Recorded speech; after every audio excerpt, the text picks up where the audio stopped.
ਕੀ ਸੁਣਾਓ? ਹੋਰ ਸੁਣਾਓ ਹੋਰ ਸੁਣਾਓ। ਲੋਕੀ ਪੂਜਣ ਦਾ ਮਾਮਾ ਤੇ ਧੀਆਂ ਮੇਰੇ ਫੇਵਰਿਟ ਗੀਤ ਦਾ ਤੁਸੀਂ ਲਾਈਨ ਗਏ ਹਰ ਵੇਲੇ ਚੰਨਾ ਮੇਰਾ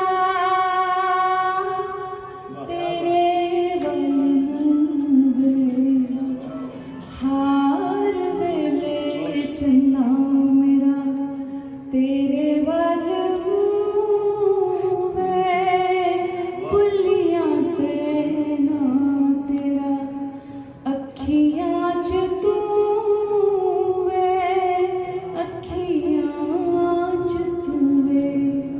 ਜਦੋਂ ਹੱਸਦੀ ਭੁਲੇਖਾ ਮੈਨੂੰ ਪੈਂਦਾ ਵੇ ਹਾਸਿਆਂ 'ਚ ਤੂੰ ਹੱਸਦਾ ਇਹਨਾਂ ਅੱਖੀਆਂ 'ਚ ਪਾਵਾਂ ਕਿਵੇਂ ਕਜਲਾਵੇ ਅੱਖੀਆਂ 'ਚ ਤੂੰ ਵਸਦਾ ਹੈ ਅੱਖੀਆਂ 'ਚ ਤੂੰ ਵਸਦਾ